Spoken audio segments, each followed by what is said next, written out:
August ತಿಂಗಳ ಕೊನೆಯ ಸ್ಪರ್ಧಾ ವಿಜೇತ ಮ್ಯಾಗಝಿನ್ನ ಕೊನೆಯ ವಿಡಿಯೋ ಆಗಿದೆ, ನೋಡಿಕೊಳ್ಳಿ ಎಲ್ಲರೂ. ರಾಜ್ಯದಲ್ಲಿ ಡಾಲ್ಫಿನ್ ಸಂರಕ್ಷಣೆಗೆ ಪರಿಷ್ಕೃತ ಪ್ರಸ್ತಾಪವನ್ನು ಮಾಡಲಾಗಿದೆ. ಅಂದರೆ ಕರ್ನಾಟಕದಲ್ಲಿ ಕಂಡುಬರುವ ಡಾಲ್ಫಿನ್ಗಳಿಗೆ ಸಂರಕ್ಷಣೆಯನ್ನು ನೀಡಲು ಪ್ರಸ್ತಾಪವನ್ನು ಮಾಡಿದ್ದಾರೆ ಅಂತ ಹೇಳ್ಬೋದು. ಮಂಗಳೂರು ವೃತ್ತ ವ್ಯಾಪ್ತಿಯಲ್ಲಿ ಕುಂದಾಪುರ ಕೋಡಿ ಬೀಚ್ಗಳಲ್ಲಿ ಈ ಡಾಲ್ಫಿನ್ಗಳನ್ನು ಕಂಡುಬರುತ್ತವೆ. ಇವುಗಳನ್ನು ಸಂರಕ್ಷಣೆ ಮಾಡಲು ಡಾಲ್ಫಿನ್ ಸಂರಕ್ಷಿತ ಪ್ರದೇಶಗಳಿಗೆ ಪರಿಷ್ಕೃತವನ್ನು ಪ್ರಸ್ತಾಪ ಮಾಡಲಾಗಿದೆ ಅಂತ ಹೇಳ್ಬೋದು. 11.69 ಕೋಟಿ ರೂಪಾಯಿ ವೆಚ್ಚದಲ್ಲಿ ಈ ಪರಿಷ್ಕೃತ ಪ್ರಸ್ತಾಪವನ್ನು ಸಲ್ಲಿಕೆಯಾಗಿದೆ. ಇದನ್ನು ಅರಣ್ಯ ಮತ್ತು ಹವಾಮಾನ ಸಚಿವಾಲಯ ಜಾರಿಗೆ ತಂದಿದೆ ಅಂತ ಹೇಳ್ಬೋದು. ಹಾಗಾದರೆ ಪ್ರಾಜೆಕ್ಟ್ ಡಾಲ್ಫಿನ್ ಯೋಜನೆ ಇದನ್ನು 2020 ಆಗಸ್ಟ್ 15ನೇ ತಾರೀಕು ಸ್ವಾತಂತ್ರ್ಯ ದಿನದಂದು ಭಾಷಣ ಮಾಡಿದ ಪ್ರಧಾನಮಂತ್ರಿ ಅವರು ಭಾಷಣ ಮಾಡುತ್ತಾರೆ. ಆ ಭಾಷಣ ಸಂದರ್ಭದಲ್ಲಿ ಪ್ರಾಜೆಕ್ಟ್ ಡಾಲ್ಫಿನ್ ಯೋಜನೆಯನ್ನು ಅವರು ಘೋಷಣೆಯನ್ನು ಮಾಡುತ್ತಾರೆ. ಯಾರು? ನರೇಂದ್ರ ಮೋದಿ ಅವರು.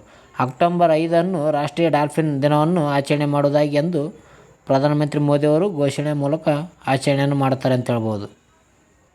ಯಾವಾಗ? 2020ರಲ್ಲಿ ನರೇಂದ್ರ ಮೋದಿಯವರು ಆಗಸ್ಟ್ 15ನೇ ತಾರೀಕು ಭಾಷಣ ಮಾಡಿದ ಸಂದರ್ಭದಲ್ಲಿ ಅಕ್ಟೋಬರ್ 5 ರಾಷ್ಟ್ರೀಯ ಡಾಲ್ಫಿನ್ ದಿನವನ್ನು ಆಚರಣೆ ಮಾಡಬೇಕಂತ ಹೇಳುತ್ತಾರೆ. ಈ ಗಂಗಾ ನದಿಯ ಡಾಲ್ಫಿನನ್ನು ರಾಷ್ಟ್ರೀಯ ಜಲಚರ ಪ್ರಾಣಿಯನ್ನಾಗಿ ಭಾರತ ಸರ್ಕಾರ 2010 ಮೇ 18ನೇ ತಾರೀಕು ಘೋಷಣೆಯನ್ನು ಮಾಡುತ್ತದೆ. ಈ ಡಾಲ್ಫಿನ್ಗಳಿಗೆ ಸೂಸು ಎಂದು ಕೂಡ ಕರೆಯುತ್ತಾರೆ. ಏನು ಸೂಸು ಎಂದರೆ ಏನಂತ ಪ್ರಶ್ನೆ ಕೇಳಬಹುದು. ಇದಕ್ಕೆ ಏನಂದರೆ ಡಾಲ್ಫಿನ್ ಅಂತ ಹೇಳಬಹುದು ನಾವು. ಈ ಡಾಲ್ಫಿನ್ ಒಂದು ಏನಂದರೆ ಸಸ್ತನಿಯಾಗಿದೆ. ಇದು ಸಿಹಿ ನೀರಿನಲ್ಲಿ ವಾಸಿಸುವ ಸಸ್ತನಿಯಾಗಿದೆ ಅಂತ ಹೇಳ್ಬೋದು. ಬಿಹಾರದ ವಿಕ್ರಮಶೀಲ ವನ್ಯಜೀವಿ ಧಾಮದಲ್ಲಿ ಡಾಲ್ಫಿನ್ಗಳನ್ನು ಸಂರಕ್ಷಿಸಲಾಗುತ್ತಿದೆ. ಈಗ ಎಲ್ಲಿ? ಬಿಹಾರದಲ್ಲಿ. 1996ರಲ್ಲಿ ಈ ಡಾಲ್ಫಿನ್ಗಳನ್ನು ರೆಡ್ ಲಿಸ್ಟ್ ಪುಸ್ತಕ ಅಂತ ಹೇಳ್ಬೋದು. IUCN ಕೆಂಪು ದತ್ತಾಂಶದಲ್ಲಿ ಈ ಅಳಿವಿನಂಚಿನಲ್ಲಿದ್ದ ಪ್ರಭೇದಗಳೆಂದು ಪಟ್ಟಿಯಲ್ಲಿ ಇಡಲಾಗಿದೆ. ಯಾವುದು? ಡಾಲ್ಫಿನ್ಗಳನ್ನು. ಅದೇ ರೀತಿ ಮುಂದೆ ನೋಡೋದಾದರೆ ಜೂನ್ 25 ಸಂವಿಧಾನ ಹತ್ಯೆ ದಿವಸ್ ಎಂದು ಕೇಂದ್ರ ಸರ್ಕಾರ ಘೋಷಣೆಯನ್ನು ಮಾಡಿದ್ದಾರೆ. 1975 ಜೂನ್ 25ರಂದು ಅಂದಿನ ಕಾಂಗ್ರೆಸ್ ಸರ್ಕಾರ ಏನು ಮಾಡ್ತಂದರೆ ಅಂದಿನ ಪ್ರಧಾನಿಯಾಗಿರುವ ಇಂದಿರಾ ಗಾಂಧಿ ಅವರು 352ನೇ ವಿಧಿಪಕರ ರಾಷ್ಟ್ರೀಯ ತುರ್ತು ಪರಿಸ್ಥಿತಿಯನ್ನು ಘೋಷಣೆಯನ್ನು ಮಾಡ್ತಾರೆ. ರಾಷ್ಟ್ರೀಯ ತುರ್ತು ಪರಿಸ್ಥಿತಿಯನ್ನು. ಈ ಮೂಲಕ ಅವರು 21 ತಿಂಗಳ ಕಾಲ ಅದನ್ನು ಜಾರಿ ಮಾಡ್ತಾರೆ. ಆ ಸಂದರ್ಭದಲ್ಲಿ ಹಲವಾರು ಬಡವರಿಗೆ ಹಲವಾರು ಕಷ್ಟಗಳಾಗುತ್ತವೆ. ಅಂಥ ಸಂದರ್ಭದಲ್ಲಿ ದುರುಪಯೋಗದ ವಿರುದ್ಧ ಹೋರಾಡಿದವರಿಗೆ ಆ ದಿನವನ್ನು ಗೌರವಿಸಲು ಈ ದಿವಸವನ್ನು ಸಂವಿಧಾನ ಹತ್ಯೆ ದಿವಸ ಎಂದು ಜೂನ್ 25 ಈಗ BJP ಸರ್ಕಾರ ಘೋಷಣೆ ಮಾಡಿದೆ ಅಂತ ಹೇಳ್ಬೋದು. ಸಂವಿಧಾನ ಹತ್ಯೆ ದಿವಸ್ ಜೂನ್ 25. ಮುಂದೆ ನೋಡೋದಾದರೆ ಬ್ರಿಕ್ಸ್ನ ಸಂಸದೀಯ ಫೋರಂ ಸಭೆ ಇತ್ತೀಚೆಗೆ ರಷ್ಯಾ ಸೇಂಟ್ ಪೀಟರ್ಸ್ಬರ್ಗ್ನಲ್ಲಿ ನಡೆದಿದೆ. ಭಾರತದಿಂದ ಲೋಕಸಭೆ ಸ್ಪೀಕರ್ ಆಗಿರುವ ಓಂ ಬಿರ್ಲಾ ಅವರು ಅದರಲ್ಲಿ ಭಾಗವಹಿಸಿದ್ದಾರೆ ಅಂತ ಹೇಳ್ಬೋದು. ಈ ಬ್ರಿಕ್ಸ್ ಸಂಸದೀಯ ಫೋರಂ ಸಭೆ 10ನೇ ಬ್ರಿಕ್ಸ್ ಪಾರ್ಲಿಮೆಂಟ್ನಲ್ಲಿ ನಡೆದಿದೆ.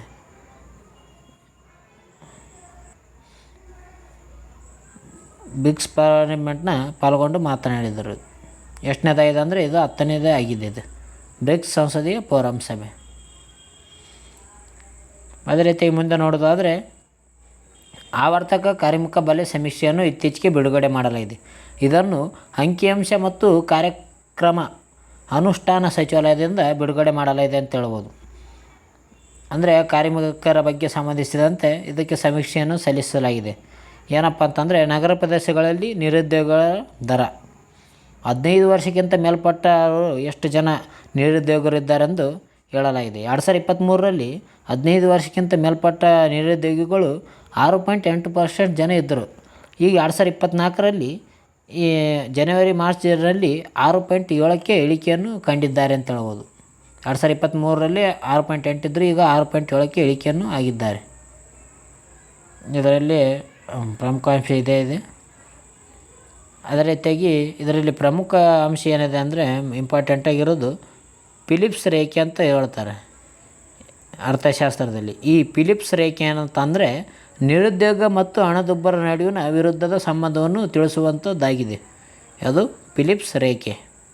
ಇದು ಇಂಪಾರ್ಟೆಂಟ್, ನೋಡಿಕೊಳ್ಳಿ. ಮುಂದೆ ನೋಡೋದಾದರೆ ಇತ್ತೀಚೆಗೆ ಕೇರಳದಲ್ಲಿ ಏನು ಮಾಡಿದ್ದಾರೆ ಅಂದರೆ ಮಿಜೆಂಜರ್ನ ಭಾರತದ ಮೊದಲ ಡೀಪ್ ವಾಟರ್ ಟ್ರಾನ್ಸ್‌ಶಿಪ್‌ಮೆಂಟ್ ಟರ್ಮಿನಲ್ ಕಾರ್ಯಾರಂಭ ಮಾಡಿದ್ದಾರೆ ಅಂತ ಹೇಳ್ಬೋದು. ಎಲ್ಲಿ? ಕೇರಳ ರಾಜ್ಯದಲ್ಲಿ ಡೀಪ್ ವಾಟರ್ ಟ್ರಾನ್ಸ್‌ಶಿಪ್‌ಮೆಂಟ್ ಟರ್ಮಿನಲನ್ನು ಕಾರ್ಯಾಚರಣೆಯನ್ನು ಮಾಡಿದ್ದಾರೆ. ಕಾರ್ಯಾರಂಭ.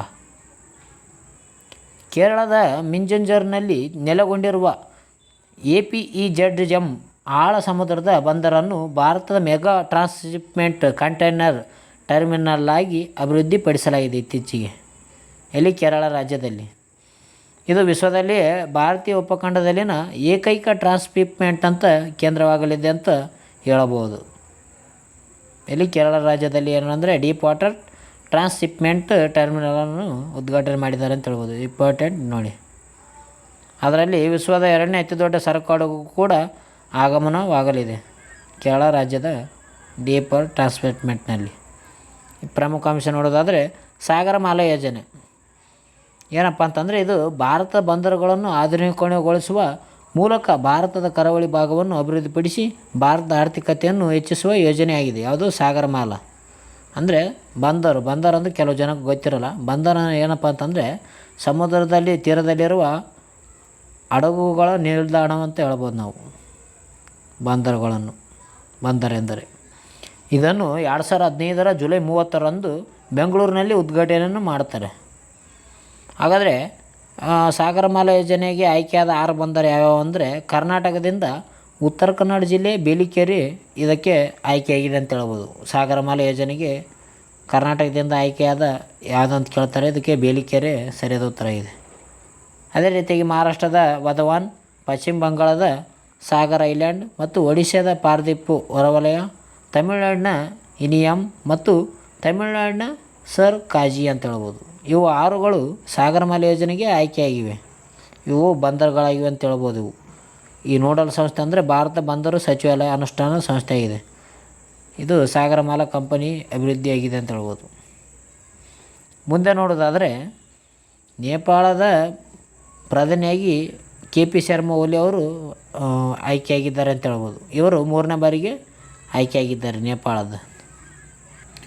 KP ಶರ್ಮಾ ಓಲಿ ಅವರು 3ನೇ ಬಾರಿಗೆ ಪ್ರಧಾನಿಯಾಗಿ ಆಯ್ಕೆಯಾಗಿದ್ದಾರೆ ನೇಪಾಳದಲ್ಲಿ.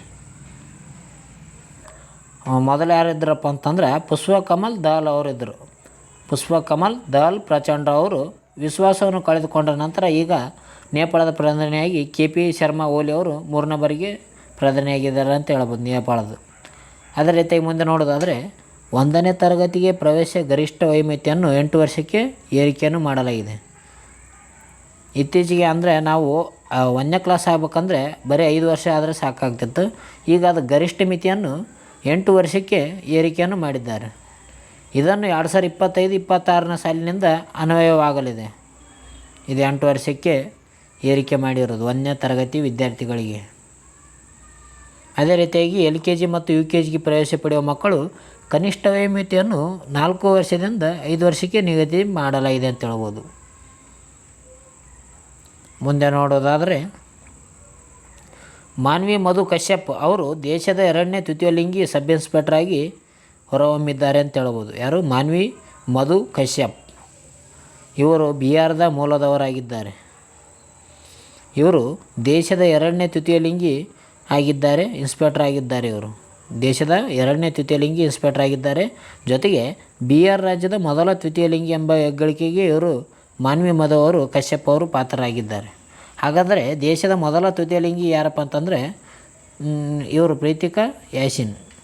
ಈ ಏನಪ್ಪ ಅಂತಂದರೆ ದೇಶದ ಮೊದಲ ತೃತೀಯ ಲಿಂಗಿ ಸಬ್ ಇನ್ಸ್ಪೆಕ್ಟ್ರ್ ಪ್ರೀತಿಕಾ ಯಾಸಿನ್ ಅವರು ಸಬ್ ಇನ್ಸ್ಪೆಕ್ಟರ್ ಆಗಿದ್ದಾರೆ ಅಂತ ಹೇಳ್ಬೋದು. ಈಗ 2ನೇದಾಗಿ ಮಾನ್ವಿ ಮಧು ಕಶ್ಯಪ್ ಅವರು ಆಯ್ಕೆಯಾಗಿದ್ದಾರೆ. ಸಬ್ ಇನ್ಸ್ಪೆಕ್ಟರ್ ಪೊಲೀಸ್ ಆಗಿ ಆಯ್ಕೆಯಾದ 2ನೇ ತೃತೀಯ ಲಿಂಗಿ. ಮೊದಲನೇ ತೃತೀಯ ಲಿಂಗಿ KP ಪ್ರೀತಿಕಾ ಯಾಸಿನ್. ಇವರು ತಮಿಳುನಾಡು ರಾಜ್ಯದವರು. ಅದೇ ರೀತಿ ಮುಂದೆ ನೋಡೋದಾದರೆ ಅಧಿಕಾರಿಯ ಹೆಸರು ಮತ್ತು ಲಿಂಗ ಬದಲಾವಣೆಗೆ ಕೇಂದ್ರ ಸರ್ಕಾರ ಅನುಮತಿ ನೀಡಿದೆ ಅಂತ ಹೇಳ್ಬೋದು. ನಾಗರಿಕ ಸೇವೆ ಇತಿಹಾಸದಲ್ಲೇ ಮೊಟ್ಟಮೊದಲ ಬಾರಿಗೆ ಅಧಿಕಾರಿಗಳಿಗೆ ಲಿಂಗ ಮತ್ತು ಹೆಸರುಗಳನ್ನು ಬದಲಾವಣೆ ಮಾಡಿಕೊಳ್ಳಲಾಗಿದೆ. ಭಾರತೀಯ ಕಂದಾಯ ಸೇವೆ ಅಧಿಕಾರಿಯೊಬ್ಬರು ತಮ್ಮ ಹೆಸರು ಮತ್ತು ಲಿಂಗವನ್ನು ಸರ್ಕಾರಿ ದಾಖಲೆಗಳಲ್ಲಿ ಬದಲಿಸಿಕೊಳ್ಳಲು ಅನುಮತಿ ನೀಡುವಂತೆ ಕೋರಿದ ಮನವಿಗೆ ಕೇಂದ್ರ ವಿತ್ತ ಸಚಿವಾಲಯ ಸಮ್ಮತಿ ಸೂಚಿಸಿದೆ ಅಂತ ಹೇಳ್ಬೋದು. ಅಂದರೆ ಇತ್ತೀಚೆಗೆ 2013 ಬ್ಯಾಚ್ನ IAS ಅಧಿಕಾರಿಯಾಗಿರುವ ಅನಸೂಯ ತಮ್ಮ ಹೆಸರನ್ನು ಅನು ಕಂದೀರ್ ಮತ್ತು ಸೂರ್ಯ ಎಂಬ ಹೇಳಿಕೆ ಜೊತೆಗೆ ಅವರ ಲಿಂಗವನ್ನು ಸ್ತ್ರೀಯಿಂದ ಪುರುಷ ಎಂಬುದಾಗಿ ಬದಲಿಸಿಕೊಳ್ಳಲು ಅನುಮತಿಯನ್ನು ಕೋರಿದ್ದರು. ಈ ಅನುಮತಿಗೆ ಕೇಂದ್ರ ವಿತ್ತ ಸಚಿವಾಲಯ ಸಮ್ಮತಿ ಸೂಚಿಸಿದೆ. ಅಂದರೆ ಇವರು ಅನುಕಂದಿರ ಸೂರ್ಯ ಅವರು ಏನು ಮಾಡಿದ್ದಾರೆ ಅಂದರೆ, ಈ ಅನಸೂಯೆ ಎಂಬ ಮಹಿಳೆ ಏನು ಮಾಡಿದ್ದಾರೆ ಅಂದರೆ ತಮ್ಮ ಹೆಸರನ್ನು ಮತ್ತು ಲಿಂಗವನ್ನು ಬದಲಾಯಿಸಿಕೊಂಡಿದ್ದಾರೆ. ಅನಸೂಯೆ ಎಂಬ ಹೆಸರನ್ನು ಅನುಕಂದಿರ್ ಸೂರ್ಯ ಎಂದು ಇಟ್ಟಿದ್ದಾರೆ. ಜೊತೆಗೆ ಅವರ ಸ್ತ್ರೀಯಿಂದ ಪುರುಷ ಅಭ್ಯರ್ಥಿಯಾಗಿ ಹೆಸರನ್ನು ಬದಲಾಯಿಸಿಕೊಂಡಿದ್ದಾರೆ ಅಂತ ಹೇಳ್ಬೋದು. ಆದರೆ ಈಗ ಇಂಪಾರ್ಟೆಂಟ್ ಆದ ರೀತಿಯಾಗಿ ಮುಂದೆ ನೋಡೋದಾದರೆ, ರಸಗೊಬ್ಬರ ಬಳಕೆಯಲ್ಲಿ ಪಂಜಾಬ್ ನಂಬರ್ 1 ಆಗಿದೆ. ಇಡೀ ದೇಶದಲ್ಲಿ ರಸಗೊಬ್ಬರವನ್ನು ಅತಿ ಹೆಚ್ಚು ಬಳಕೆ ಮಾಡುವವರಲ್ಲಿ ಪಂಜಾಬ್ ಅಗ್ರಸ್ಥಾನದಲ್ಲಿದೆ ಅಂತ ಹೇಳ್ಬೋದು. ಮುಂದೆ ನೋಡೋದಾದರೆ, ಜಮ್ಮು ಕಾಶ್ಮೀರದ ಲೆಫ್ಟಿನೆಂಟ್ ಗವರ್ನರ್ಗೆ ಹೆಚ್ಚಿನ ಅಧಿಕಾರವನ್ನು ನೀಡಲಾಗಿದೆ. ಯಾಕಪ್ಪ ಅಂತಂದರೆ ಜಮ್ಮು ಕಾಶ್ಮೀರದಲ್ಲಿ ವಿಧಾನಸಭೆ ಶೀಘ್ರದಲ್ಲಿ ಚುನಾವಣೆ ನಡೆಯಲಿದೆ. ಆದ ಕಾರಣ ಈ ಲೆಫ್ಟಿನೆಂಟ್ ಗವರ್ನರ್ಗಳಿಗೆ ಹೆಚ್ಚಿನ ಅಧಿಕಾರವನ್ನು ನೀಡಿದ್ದಾರೆ. ಇಲ್ಲಿ ಜಮ್ಮು ಕಾಶ್ಮೀರದಲ್ಲಿ. ಹಾಗಾದರೆ ಈಗ ಜಮ್ಮು ಕಾಶ್ಮೀರದ ಲೆಫ್ಟಿನೆಂಟ್ ಗವರ್ನರ್ ಯಾರಿದ್ದಾರೆ ಅಂದರೆ ಮನೋಜ್ ಸಿನ್ಹಾ ಅವರು ಇದ್ದಾರೆ. ಜಮ್ಮು ಕಾಶ್ಮೀರದ ಲೆಫ್ಟಿನೆಂಟ್ ಗವರ್ನರ್ ಮನೋಜ್ ಸಿನ್ಹಾ ಅವರು ಕಾರ್ಯನಿರ್ವಹಿಸ್ತಿದ್ದಾರೆ ಅಂತ ಹೇಳ್ಬೋದು. ಲೆಫ್ಟಿನೆಂಟ್ ಗವರ್ನರ್ಗೆ ನೀಡಿರುವ ಪರಮ ಅಧಿಕಾರಿಗಳಿದ್ದಾರೆ, ನೋಡಿಕೊಳ್ಳಿ. ಮುಂದೆ ನೋಡೋಣ. ಅದೇ ರೀತಿ ಮುಂದೆ ನೋಡೋದಾದರೆ, ಭಾರತದ ರೈಫಲ್ ರಫ್ತುದಾರವಾಗಿ ಇತ್ತೀಚೆಗೆ ಬೆಂಗಳೂರು ಮೂಲದ ಕಂಪನಿ SS ಡಿಫೆನ್ಸ್ ಸಂಸ್ಥೆ ಹೊರಹೊಮ್ಮಿದೆ ಅಂತ ಹೇಳ್ಬೋದು. ಭಾರತದಿಂದಲೇ ರೈಫಲನ್ನು ರಫ್ತು ಮಾಡೋದಾಗಿ SS ಡಿಫೆನ್ಸ್ ಸಂಸ್ಥೆ ಹೊರಹೊಮ್ಮಿದೆ. ಅಂದರೆ ದಶಕಗಳಿಂದ ನಾವು ಬೇರೆ ದೇಶಗಳಿಂದ ರೈಫಲ್ಗಳನ್ನು ಆಮದು ಮಾಡಿಕೊಳ್ಳುತ್ತಿದ್ವಿ. ಈಗ SS ಡಿಫೆನ್ಸ್ ಸಂಸ್ಥೆ ಏನು ಮಾಡಿದೆ ಅಂದರೆ ತನ್ನದೇ ಆದ ಸ್ನೈಪರ್ ರೈಫಲ್ಗಳನ್ನು ಅಭಿವೃದ್ಧಿಪಡಿಸಿ ಬೇರೆ ದೇಶಗಳಿಗೆ ರಫ್ತು ಮಾಡುವಂಥದ್ದು ಆಗಿದೆ. ಇದು SS ಡಿಫೆನ್ಸ್ ಸಂಸ್ಥೆ, ಇದು ಬೆಂಗಳೂರಿನಲ್ಲಿ ಮೂಲದ ಕಂಪನಿ ಆಗಿದೆ ಅಂತ ಹೇಳ್ಬೋದು. 1980ರ ದಶಕದಲ್ಲಿ ಮೊದಲ ಬಾರಿಗೆ ಫಿನ್ಲ್ಯಾಂಡ್ ಮೂಲದ ಕಂಪನಿ ಈ ಸ್ನೈಪರ್ ರೈಫಲ್ಗಳನ್ನು ಉತ್ಪಾದನೆ ಮಾಡುತ್ತಿತ್ತು. ಈಗ ಅದನ್ನು ನಮ್ಮ SS ಡಿಫೆನ್ಸ್ ಸಂಸ್ಥೆ ಅಭಿವೃದ್ಧಿಪಡಿಸಿ ಬೇರೆ ದೇಶಗಳು ಕೂಡ ರಫ್ತು ಮಾಡುತ್ತಿದೆ ಅಂತ ಹೇಳ್ಬೋದು. ಇದರಲ್ಲಿ ಹೊರಹೊಮ್ಮಿದೆ. ಅದೇ ರೀತಿ ಮುಂದೆ ನೋಡೋದಾದರೆ, ಮಧ್ಯಪ್ರದೇಶ ಇಂದೋರ್ನಲ್ಲಿ ಒಂದೇ ದಿನದಲ್ಲಿ 11 ಲಕ್ಷ ಸಸಿಗಳನ್ನು ನೆಟ್ಟು ವಿಶ್ವ ದಾಖಲೆಯನ್ನು ಮಾಡಿದ್ದಾರೆ. ಯಾಕಪ್ಪ ಅಂತಂದರೆ ಜೂನ್ 5ನೇ ತಾರೀಕು ವಿಶ್ವ ಪರಿಸರ ದಿನಾಚರಣೆ. ಆವತ್ತಿನ ದಿನ ಏನು ಮಾಡಿದ್ದಾರೆ ಅಂದರೆ 11 ಲಕ್ಷ ಸಸಿಗಳನ್ನು ನೆಟ್ಟು ವಿಶ್ವ ದಾಖಲೆ ಮಾಡಿದ್ದಾರೆ ಅಂತ ಹೇಳ್ಬೋದು. ಮಧ್ಯಪ್ರದೇಶ ಇಂದೋರ್ನಲ್ಲಿ ರಾಜ್ಯ ಕೇಳಬಹುದು ಪ್ರಶ್ನೆ, ಮಧ್ಯಪ್ರದೇಶ ಇಂದೋರ್ನಲ್ಲಿ. ಮುಂದೆ ನೋಡೋದಾದರೆ, ಅರುಣಾಚಲ ಪ್ರದೇಶದಲ್ಲಿ ಹೊಸ ಸಸ್ಯ ಪ್ರಭೇದ ಪತ್ತೆಯಾಗಿದೆ ಇತ್ತೀಚೆಗೆ. ಬಟಾನಿಕಲ್ ಸರ್ವೆ ಆಫ್ ಇಂಡಿಯಾದವರು ಅರುಣಾಚಲ ಪ್ರದೇಶದಲ್ಲಿ ಹೊಸ ಸಸ್ಯ ಪ್ರಭೇದವನ್ನು ಪತ್ತೆ ಮಾಡಿದ್ದಾರೆ. ಇದನ್ನು ಪ್ರೋಗಾಕ್ಯಾಂಥಸ್ ಸುಧಾಂಶು ಶೇಖರ್ ಎಂಬ ಹೆಸರನ್ನು ಈ ಸಸ್ಯಕ್ಕೆ ಇಡಲಾಗಿದೆ ಅಂತ ಹೇಳ್ಬೋದು. ಅದು ಪ್ರೋಗಾಕ್ಯಾಂಥಸ್ ಸುಧಾಂಶು ಶೇಖರಿ. ಇದು ಪ್ರೋಗಾಕ್ಯಾಂಥಸ್ ಜಾತಿಗೆ ಸೇರಿದ ಪ್ರಭೇದವಾಗಿದೆ ಅಂತ ಹೇಳ್ಬೋದು. ಅದೇ ರೀತಿಯಾಗಿ ಬಟಾನಿಕಲ್ ಸರ್ವೆ ಆಫ್ ಇಂಡಿಯಾದ ಬಗ್ಗೆ ನೋಡೋದಾದರೆ, ಇದೊಂದು ಭಾರತ ಸರ್ಕಾರದ ಪರಿಸರ, ಅರಣ್ಯ ಮತ್ತು ಹವಾಮಾನ ಬದಲಾವಣೆ ಸಚಿವಾಲಯದ ಅಡಿಯಲ್ಲಿ ಕಾರ್ಯನಿರ್ವಹಿಸುವ ಸಂಸ್ಥೆಯಾಗಿದೆ. ಬಟಾನಿಕಲ್ ಸರ್ವೆ ಆಫ್ ಇಂಡಿಯಾ ಒಂದು ಸಸ್ಯ ಸಂಪನ್ಮೂಲಗಳನ್ನು ಅನ್ವೇಷಿಸುವ, ಭಾರತದಲ್ಲಿರುವ ಸಸ್ಯಗಳನ್ನು ಅಳಿವಿನಂಚಿನಲ್ಲಿರುವ ಪ್ರದೇಶಗಳನ್ನು ಉಳಿಸಿಕೊಳ್ಳುವುದರ ಬಗ್ಗೆ ಮಾಹಿತಿಯನ್ನು ನೀಡುತ್ತದೆ. ಇದು ಸಂಸ್ಥೆಯಾಗಿದೆ ಅಂತ ಹೇಳ್ಬೋದು. ಇದು 1890ರಲ್ಲಿ ಫೆಬ್ರವರಿ 13ರಂದು ಸ್ಥಾಪನೆಯಾಗಿದೆ. Botanical survey of India. ಇದರ ಕೇಂದ್ರ ಕಚೇರಿ ಪಶ್ಚಿಮ ಬಂಗಾಳದ ಕೋಲ್ಕತ್ತಾದಲ್ಲಿದೆ. ಈ ಸಸ್ಯಕ್ಕೆ ಸಂಬಂಧಿಸಿದಂತೆ ಬಟಾನಿಕಲ್ ಸರ್ವೆ ಆಫ್ ಇಂಡಿಯಾ ಹೇಗಿದೆಯೋ ಅದೇ ರೀತಿಯಾಗಿ ಪ್ರಾಣಿಗೆ ಬಗ್ಗೆ ಸಂಬಂಧಿಸಿದಂತೆ ಮಾಹಿತಿಯನ್ನು ಒದಗಿಸಲು ಜುವಲಾಜಿಕಲ್ ಸರ್ವೆ ಆಫ್ ಇಂಡಿಯಾ ಇದೆ ಅಂತ ಹೇಳ್ಬೋದು ನಾವು. ಜುವಲಾಜಿಕಲ್ ಸರ್ವೆ ಆಫ್ ಇಂಡಿಯಾ ಇದು ಪ್ರಾಣಿಗಳ ಬಗ್ಗೆ ಮಾಹಿತಿಯನ್ನು ನೀಡುತ್ತದೆ. ಅಳಿವಿನಂಚಿನಲ್ಲಿರುವ ಪ್ರಾಣಿಗಳ ಬಗ್ಗೆ ಹೆಚ್ಚಿನ ಮಾಹಿತಿಯನ್ನು ನೀಡಲು ಈ ಜುವಲಾಜಿಕಲ್ ಸರ್ವೆ ಆಫ್ ಇಂಡಿಯಾವನ್ನು ನೀಡಲಾಗಿದೆ. ಇದನ್ನು 1916ರಲ್ಲಿ ಜುಲೈನಲ್ಲಿ ಸ್ಥಾಪನೆಯನ್ನು ಮಾಡಲಾಗಿದೆ. ಇದರ ಕೇಂದ್ರ ಕಚೇರಿ ಕೂಡ ಪಶ್ಚಿಮ ಬಂಗಾಳದಲ್ಲಿ ಇದೆ ಅಂತ ಹೇಳ್ಬೋದು. ಇದು ಕೂಡ ಪರಿಸರ, ಅರಣ್ಯ ಮತ್ತು ಹವಾಮಾನ ಬದಲಾವಣೆ ಸಚಿವಾಲಯದ ಅಡಿಯಲ್ಲಿ ಕಾರ್ಯನಿರ್ವಹಿಸುವ ಸಂಸ್ಥೆಯಾಗಿದೆ. ಜುವಲಾಜಿಕಲ್ ಸರ್ವೆ ಆಫ್ ಇಂಡಿಯಾ ಇದು ಪ್ರಾಣಿ ಬಗ್ಗೆ ಹೇಳಿದರೆ, ಬಾಟಾನಿಕಲ್ ಸರ್ವೆ ಆಫ್ ಇಂಡಿಯಾ ಸಸ್ಯದ ಬಗ್ಗೆ ಮಾಹಿತಿಯನ್ನು ಒದಗಿಸುತ್ತದೆ. ಅದೇ ರೀತಿ ಮುಂದೆ ನೋಡೋದಾದರೆ, ಅಸ್ಸಾಂನಲ್ಲಿ ಸೆಮಿಕಂಡಕ್ಟರ್ ಘಟಕವನ್ನು ತೆರೆಯಲಾಗಿದೆ. ಟಾಟಾ ಎಲೆಕ್ಟ್ರಾನಿಕ್ಸ್ನಿಂದ ಅಸ್ಸಾಂನಲ್ಲಿ 27,000 ಕೋಟಿ ವೆಚ್ಚದಲ್ಲಿ ನಿರ್ಮಿಸಲಾಗುತ್ತಿರುವ ಸೆಮಿಕಂಡಕ್ಟರ್ ಘಟಕ ಅಂತ ಹೇಳ್ಬೋದು. ಎಲ್ಲಿ? ಅಸ್ಸಾಂ ರಾಜ್ಯದಲ್ಲಿ. ಇಂಪಾರ್ಟೆಂಟ್ ಅನ್ನಿಸ್ತದೆ ಇದು. ಅಸ್ಸಾಂನಲ್ಲಿ ಸೆಮಿಕಂಡಕ್ಟರ್ ಘಟಕ ಎಲ್ಲಿ ತೆರೆಯಲಾಗಿದೆ ಅಂತ ಕೇಳ್ಬೋದು ಪ್ರಶ್ನೆ. ಅಸ್ಸಾಂ ರಾಜ್ಯದಲ್ಲಿ. ಮುಂದೆ ನೋಡೋದಾದರೆ, ವಕ್ಫ್ ಕಾಯ್ದೆಗೆ ಕೇಂದ್ರ ತಿದ್ದುಪಡಿಯನ್ನು ತರಲಾಗಿದೆ.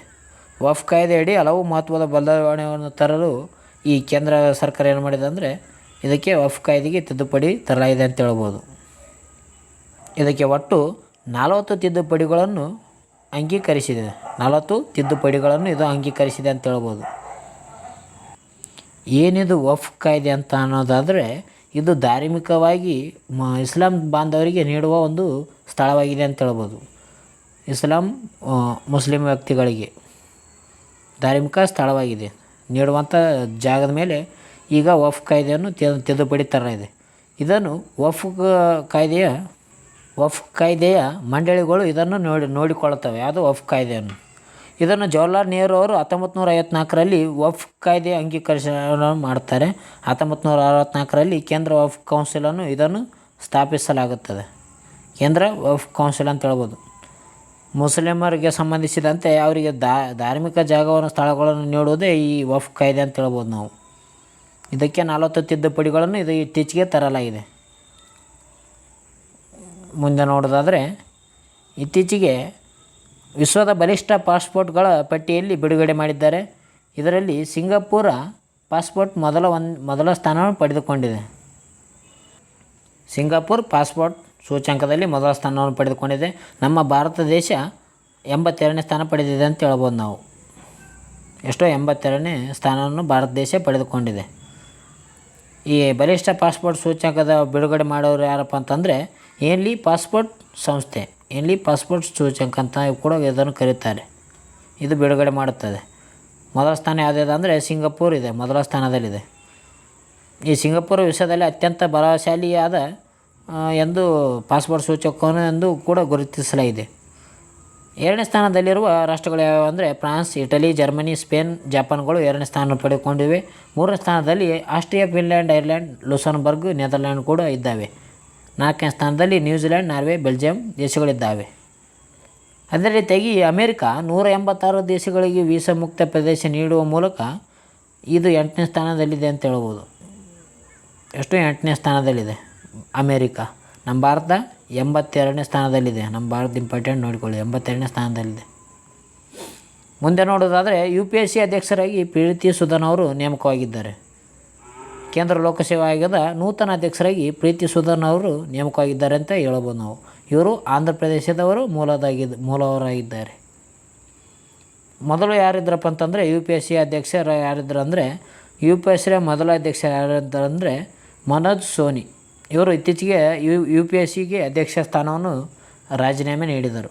ಮನೋಜ್ ಸೋನಿ ಅವರು ಈ ಸ್ಥಾನಕ್ಕೆ ಪ್ರೀತಿ ಸುದನ್ರವರು ನೇಮಕವಾಗಿದ್ದಾರೆ.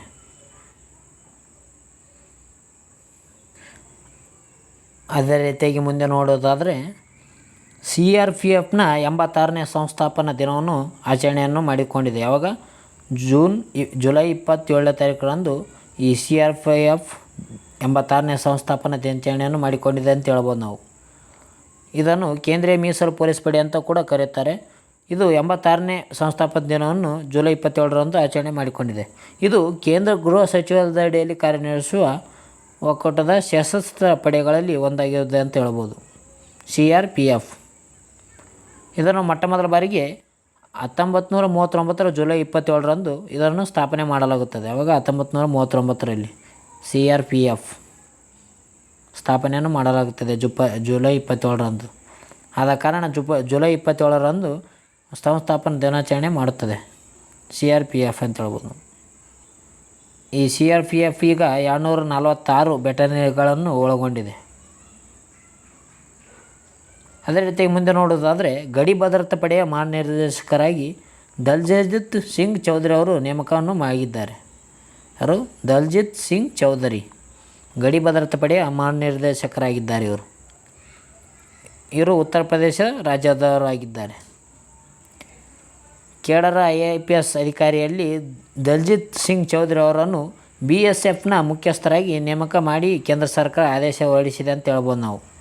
ಈ BSF ಬಾರ್ಡರ್ ಸೆಕ್ಯೂರಿಟಿ ಫೋರ್ಸ್ ಅಂತ ಹೇಳ್ಬೋದು ನಾವು. BSF ಇದರ ಮೊದಲು ಯಾರಿದ್ರು ಅಂದರೆ ನಿತಿನ್ ಅಗರ್ವಾಲ್ ಅವರಿದ್ದರು. ಇವರ ನಂತರ ಈಗ ದಲ್ಜಿತ್ ಸಿಂಗ್ ಚೌಧರಿ ಅವರು ಇದು ನೇಮಕವಾಗಿದ್ದಾರೆ ಅಂತ ಹೇಳ್ಬೋದು BSFಗೆ. ಈ ದಲ್ಜಿತ್ ಸಿಂಗ್ ಚೌಧರಿ ಅವರು ಭಾರತ ನೇಪಾಳ ಭಾರತ ಭೂತಾನ್ ಗಡಿ ರಕ್ಷಣಾ ಪಡೆ ಸಶಸ್ತ್ರ ಸೀಮಾ ಬಲಗಳಲ್ಲಿ ಕಾರ್ಯನಿರ್ವಹಿಸಿದ ವ್ಯಕ್ತಿಯಾಗಿದ್ದಾರೆ ಅಂತ ಹೇಳಬಹುದು ದಲ್ಜಿತ್ ಸಿಂಗ್ ಚೌಧರಿ. ಅದೇ ರೀತಿಯಾಗಿ BSF ಅಂದರೆ ಗಡಿ ಭದ್ರತಾ ಪಡೆ, ಬಾರ್ಡರ್ ಸೆಕ್ಯೂರಿಟಿ ಫೋರ್ಸ್, ಇದು ಪಾಕಿಸ್ತಾನ ಮತ್ತು ಭಾರತದ ನಡುವೆ ಗಡಿ ಪ್ರದೇಶದಲ್ಲಿ ಭದ್ರತೆಯನ್ನು ಒದಗಿಸುವ ಕೇಂದ್ರೀಯ ಸಶಸ್ತ್ರ ಪಡೆಯ ಒಂದು ವಿಭಾಗ ಇದೆ ಅಂತ ಹೇಳ್ಬೋದು. ಯಾವುದು BSF. ಭಾರತ ಪಾಕಿಸ್ತಾನದಲ್ಲಿ ಇದು ಬಾರ್ಡ್ರನ್ನು ಕಾಯುವಂಥ ಆಗಿದೆ ಅಂತ ಹೇಳ್ಬೋದು ನಾವು. ಅದರ ಜೊತೆಗೆ ಇದೊಂದು ಅರೆಸೇನಾ ಪಡೆಯಾಗಿದೆ. ಇದು ಕೇಂದ್ರ ಗೃಹ ಸಚಿವಾಲಯದ ಅಡಿಯಲ್ಲಿ ಕಾರ್ಯನಿರ್ವಹಿಸುತ್ತದೆ. ಇದರ ಸ್ಥಾಪನೆ 1965. ಯಾವುದು BSF ಸ್ಥಾಪನೆಯಾಗಿದ್ದು 1965ರಲ್ಲಿ. ಭಾರತ ಪಾಕ್ ಯುದ್ಧದ ನಂತರ ಇದನ್ನು ಸ್ಥಾಪನೆ ಮಾಡಲಾಗಿದೆ ಡಿಸೆಂಬರ್ 1ನೇ ತಾರೀಕು. ಆದ ಕಾರಣ ಪ್ರತಿ ವರ್ಷ ಏನು ಮಾಡ್ತಾರೆ ಅಂದರೆ ಡಿಸೆಂಬರ್ 1ನೇ ತಾರೀಕು BSF ದಿನವನ್ನಾಗಿ ಆಚರಣೆ ಮಾಡುತ್ತಾರೆ. ಮುಂದೆ ನೋಡೋದಾದರೆ ಹಿಂದೂ ಮಹಾಸಾಗರದಲ್ಲಿ ಭಾರತ ಅಮೆರಿಕ ನೌಕಾಪಡೆಗಳ ತಾಲೀಮನ್ನು ಹಾಕಿದ್ದಾವೆ ಅಂತ ಹೇಳ್ಬೋದು. ಚೀನಾ ದೇಶದಿಂದ ಹೆಚ್ಚು ಹಸ್ತಕ್ಷೇಪದಿಂದ ಮಾಡುತ್ತಿರುವ ಹಿನ್ನೆಲೆಯಲ್ಲಿ ಈ ಭಾರತ ಮತ್ತು ಪಾಕಿಸ್ತಾನ ದೇಶಗಳು ಈ ಹಿಂದೂ ಮಹಾಸಾಗರದಲ್ಲಿ ತಾಲೀಮು ಹಾಕಿವೆ ಅಂತ ಹೇಳ್ಬೋದು. ಭಾರತೀಯ ನೌಕಾಪಡೆಗಳ ಯುದ್ಧ ನೌಕೆಗಳು ಮತ್ತು ಅಮೆರಿಕ ನೌಕಾಪಡೆಯ ಥಿಯೋಡೋರ್ ರೂಸ್ವೆಲ್ಟ್ ಯುದ್ಧ ನೌಕೆಯು 2024 ಜುಲೈ 12ರಂದು ಹಿಂದೂ ಮಹಾಸಾಗರದಲ್ಲಿ ಸೇನಾ ತಾಲೀಮು ನಡೆಸಿವೆ ಅಂತ ಹೇಳ್ಬೋದು. ಭಾರತ ಅಮೆರಿಕ ಸೇನಾ ತಾಲೀಮನ್ನು ಇತ್ತೀಚೆಗೆ ಹಿಂದೂ ಮಹಾಸಾಗರದಲ್ಲಿ ನಡೆಸಿವೆ. ಅದರಲ್ಲಿ ಸುದರ್ಶನ್ S-400 ವಾಯು ರಕ್ಷಣಾ ವ್ಯವಸ್ಥೆ ಕೂಡ ಭಾಗವಹಿಸಿದೆ ಅಂತ ಹೇಳ್ಬೋದು. ಸುದರ್ಶನ್ S-400 ವಾಯು ರಕ್ಷಣಾ ಇದೊಂದು ಕ್ಷಿಪಣಿ ವ್ಯವಸ್ಥೆಯಾಗಿದೆ. ಇದು ತಾಲೀಮು ವ್ಯವಸ್ಥೆಯಲ್ಲಿ ಭಾಗವಹಿಸಿದಂತ ಆಗಿದೆ ಅಂತ ಹೇಳ್ಬೋದು. ಶತ್ರು ಯುದ್ಧ ವಿಮಾನಗಳ ಪ್ಯಾಕೇಜನ್ನು 80ರಷ್ಟು ಹೊಡೆದುರುಳಿಸುವ ವ್ಯವಸ್ಥೆಯನ್ನು ಈ ಸುದರ್ಶನ್ S-400 ಒಳಗೊಂಡಿದೆ. ಎಷ್ಟು ಗೊತ್ತಿದ್ರೆ ಸಾಕು. ಮುಂದೆ ನೋಡೋದಾದರೆ ಸಶಸ್ತ್ರ ಪಡೆಗೆ ಪ್ರಥಮ ಮಹಿಳಾ ಮಹಾನಿರ್ದೇಶಕಿಯಾಗಿ ಲೆಫ್ಟಿನೆಂಟ್ ಸಾಧನಾ ಸಕ್ಸೇನಾ ನಾಯರ್ ಅವರು ಆಯ್ಕೆಯಾಗಿದ್ದಾರೆ ಅಂತ ಹೇಳ್ಬೋದು. ಲೆಫ್ಟಿನೆಂಟ್ ಜನರಲ್ ಸಾಧನಾ ಸಕ್ಸೇನಾ ನಾಯರ್ ಅವರನ್ನು ಸಶಸ್ತ್ರ ಪಡೆಯ ವೈದ್ಯಕೀಯ ಸೇವೆಗಳ ಮಹಾನಿರ್ದೇಶಕಿಯಾಗಿ ನೇಮಕ ಮಾಡಿದ್ದಾರೆ. ಯಾರು? ಸಾಧನಾ ಸಕ್ಸೇನಾ ಅವರನ್ನು ಇತ್ತೀಚೆಗೆ ವೈದ್ಯಕೀಯ ಸೇನಾ ವಿಭಾಗದಲ್ಲಿ ಇವರಿಗೆ ಸೇರ್ಪಡೆ ಮಾಡಲಾಗಿದ್ದಾರೆ ಅಂತ ಹೇಳ್ಬೋದು. ನೇಮಕವಾಗಿದ್ದಾರೆ ಇವರು ಸಾಧನಾ ಸಕ್ಸೇನಾ ನಾಯರ್, ಲೆಫ್ಟಿನೆಂಟ್ ಸಾಧನಾ ಸಕ್ಸೇನಾ. ಮುಂದೆ ನೋಡೋದಾದರೆ ವಿಕಸಿತ್ ಭಾರತ್ ಪರಿಕಲ್ಪನೆ ಅಡಿಯಲ್ಲಿ 78ನೇ ಸ್ವಾತಂತ್ರ್ಯೋತ್ಸವ 2024 ಆಗಸ್ಟ್ 15ರಂದು 78ನೇ ಸ್ವಾತಂತ್ರ್ಯ ದಿನಾಚರಣೆ ಆಚರಣೆಯನ್ನು ಮಾಡಲಾಯಿತು. 2024 ಆಚರಣೆ ವಿಕಸಿತ್ ಭಾರತ್ ಎಂಬ ವಿಷಯದ ಮೇಲೆ ಆಧಾರಿತವಾಗಿದೆ ಅಂತ ಹೇಳ್ಬೋದು ನಾವು. ವಿಕಸಿತ್ ಭಾರತ 78ನೇ ಸ್ವಾತಂತ್ರ್ಯ ದಿನಾಚರಣೆ 2024ರಲ್ಲಿ ನಡೆದಿದೆ ಆಗಸ್ಟ್ 15 ತಾರೀಕು. ವಿಕಸಿತ್ ಭಾರತ ಆಗಿದೆ. ಮುಂದೆ ನೋಡೋದಾದರೆ ಸಿಯಾಚಿನ್ನಲ್ಲಿ ಕರ್ತವ್ಯ ಮೈಸೂರಿನ ಸುಪ್ರೀತಾ. ಪ್ರಪಂಚದ ಅತಿ ಎತ್ತರ ಯುದ್ಧಭೂಮಿಯಾಗಿರುವ ಸಿಯಾಚಿನ್ನಲ್ಲಿ ಕರ್ತವ್ಯವನ್ನು ಮಾಡಲು ಈಗ ಮೈಸೂರಿನಿಂದ ವಾಯುಸೇನಾ ಅಧಿಕಾರಿಯಾಗಿರುವ ಸುಪ್ರೀತಾ ಸೀಟೆ ಅವರು ಆಯ್ಕೆಯಾಗಿದ್ದಾರೆ ಅಂತ ಹೇಳ್ಬೋದು. ಎಲ್ಲಿ? ಸುಪ್ರೀತಾ ಸೀಟೆ ಅವರು ಸಿಯಾಚಿನ್ನಲ್ಲಿ ಕರ್ತವ್ಯ ನಿರ್ವಹಿಸಲು ಆಯ್ಕೆಯಾಗಿದ್ದಾರೆ. ಅದೇ ರೀತಿಯಾಗಿ ಮುಂದೆ ನೋಡೋದಾದರೆ ಕೊನೆಯದಾಗಿ ವಿವಾದ್ ಸೆ ವಿಶ್ವಾಸ್ ಆಯ್ಕೆಗೆ ಕೇಂದ್ರ ನೇರ ತೆರಿಗೆ ಮಂಡಳಿ ಸಲಹೆ ನೀಡಿದೆ ಅಂತ ಹೇಳ್ಬೋದು. ತೆರಿಗೆ ವಿವಾದ ಪರಿಹಾರ ಯೋಜನೆ ಅಂತ ಕೂಡ ಕರೆಯುತ್ತಾರೆ. ಅದು ವಿವಾದ್ ಸೆ ವಿಶ್ವಾಸ್. ಇದೇನು ಮಾಡಿದೆ ಅಂದರೆ ಇತ್ತೀಚೆಗೆ ತೆರಿಗೆದಾರರು ಕೇಳುವ ಸಾಮಾನ್ಯ ಪ್ರಶ್ನೆಗಳಿಗೆ ಉತ್ತರವನ್ನು ನಾವು ನೀಡುತ್ತೇವೆ ಎಂದು ಈ ತೆರಿಗೆ ವಿವಾದ ಪರಿಹಾರ ಯೋಜನೆ ಹೇಳಿದೆ. ಇದನ್ನು ಕೇಂದ್ರೀಯ ನೇರ ತೆರಿಗೆ ಮಂಡಳಿ ತಿಳಿಸಿದೆ ಅಂತ ಹೇಳ್ಬೋದು ನಾವು. ಇದನ್ನು 2020ರಲ್ಲಿ ಕೇಂದ್ರ ಸರ್ಕಾರ ಏನು ಮಾಡ್ತಾರೆ, ಈ ಯೋಜನೆಯನ್ನು ಜಾರಿ ಮಾಡ್ತದೆ 2020ರಲ್ಲಿ. ಈ ಯೋಜನೆ ಸರ್ಕಾರ ಒಟ್ಟು 75,000 ಕೋಟಿ ರೂಪಾಯಿದಲ್ಲಿ ಪಾವತಿಯಾಗಿದೆ. ಇದಕ್ಕೆ ವಿವಾದ್ ಸೆ ವಿಶ್ವಾಸ್ ಇದು ತೆರಿಗೆ ವಿವಾದ ಪರಿಹಾರ ಯೋಜನೆ ಆಗಿದೆ ಅಂತ ಹೇಳ್ಬೋದು. ಅದೇ ರೀತಿಯಾಗಿ ಸಂಸತ್ನ ಮಹಾಭಿಯೋಗಕ್ಕೆ ಒಳಪಡುವ ಹುದ್ದೆಗಳ ಬಗ್ಗೆ ಕೊಟ್ಟಿದ್ದಾರೆ. ಭಾಳ ಇಂಪಾರ್ಟೆಂಟ್ ನೋಡಿಕೊಳ್ಳಿವು ಪ್ರಶ್ನೆ ಕೇಳಿದ್ದಾರೆ. ಸಂಸತ್ನಲ್ಲಿ ಮಹಾಭಿಯೋಗಕ್ಕೆ ಒಳಪಡುವ ಹುದ್ದೆಗಳು ಯಾವ್ಯಾವಪ್ಪ ಅಂತಂದರೆ ರಾಷ್ಟ್ರಪತಿ, ಭಾರತ ರಾಷ್ಟ್ರಪತಿ, 2ನೇದು ಉಪರಾಷ್ಟ್ರಪತಿ, 3ನೇದು ಕೇಂದ್ರ ಚುನಾವಣಾ ಆಯೋಗದ ಮತ್ತು ಆಯುಕ್ತರು, 4ನೇದು ಮಹಾಲೆಕ್ಕ ಪರಿಶೋಧಕರು, 5ನೇದು ಸುಪ್ರೀಂ ಕೋರ್ಟ್ನ ನ್ಯಾಯಾಧೀಶರು, 6ನೇದು ಹೈಕೋರ್ಟ್ನ ನ್ಯಾಯಾಧೀಶರು. ಇವರು ಮಹಾಭಿಯೋಗ ಸಂಸತ್ನ ಮೂಲಕ ಇವರನ್ನು ತೆಗೆದುಹಾಕುವ ಅಧಿಕಾರವನ್ನು ಸಂಸತ್ ಹೊಂದಿದೆ ಅಂತ ಹೇಳ್ಬೋದು.